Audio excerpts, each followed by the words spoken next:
Endi shu va boshqa xabarlar haqida batafsil. Fuqarolar bilan bevosita muloqot qilish, ularning dardu tashvishlarini eshitish hamda muammolariga tezkor qonuniy yechim topish bugun mamlakatimizda amalga oshirilayotgan islohotlarning ustuvor yo'nalishlaridan biriga aylangan. Bu borada O'zbekiston Liberal Demokratik partiyasining Xalq bilan birga umummilliy dasturi doirasida tashkil etilayotgan sayyor qabullar aholining huquq va qonuniy manfaatlarini ta'minlash, davlat organlari bilan fuqarolar o'rtasidagi ochiq muloqotni yanada mustahkamlashga xizmat qilmoqda. Ana shunday tadbirlardan navbatdagisi O'zbekiston Liberal Demokratik partiyasi viloyat kengashi raisi, xalq deputatlari viloyat kengashi deputati tomonidan G'ijduvon tumanida tashkil etildi. Sayyor qabuldan ko'zlangan asosiy maqsad mahalliy aholining murojaatlarini o'rganish, ularni qiynab kelayotgan muammolarga amaliy yechim topish hamda ijtimoiy masalalarni joyida hal etishdan iborat bo'ldi. Qabulda mahalliy kengash deputatlari 36-sonli Qo'rg'on saylov okrugi hududiga kiruvchi 11 ta mahallada faoliyat yuritayotgan 7 tizimi vakillari, sohaviy tashkilotlar mas'ullari ishtirok etdilar.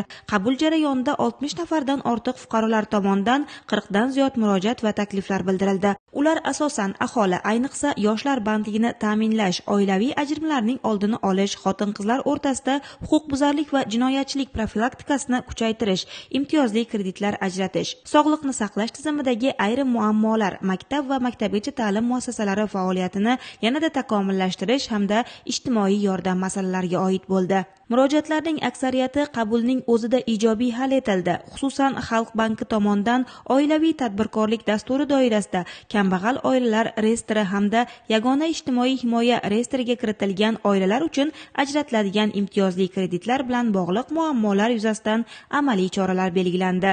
Shuningdek, Chorsuv mahallasi hududida joylashgan 7-sonli maktabgacha ta'lim tashkilotini kapital ta'mirlash masalasi ham joyida hal etildi. Shuningdek, salomatlik yo'lidagi muhim tashabbus G'ijduvonda ehtiyojmand aholi uchun bepul tibbiy ko'rik o'tkazildi.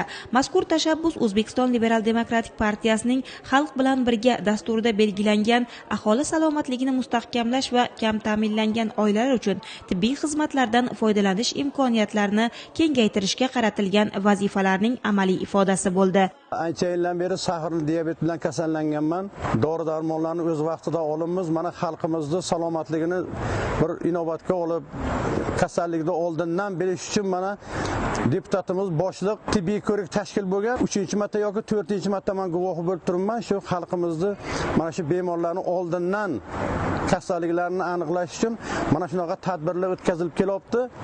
Mana vrachlarimizga, mana mutaxassislarimizga rahmat aytamiz. Dori-darmonlar o'z vaqtida berilib kelyapti. Vaqtida olamiz. Tibbiy ko'rikda 100 nafardan ortiq fuqaro Buxoro davlat tibbiyot institutining okulist, terapevt, urolog, nevrolog va boshqa yo'nalishlarda faoliyat yurituvchi 15 nafar malakali shifokorlar qabulida bo'ldi. Ularga tibbiy maslahatlar berilib, zarur muolajalar tavsiya etildi.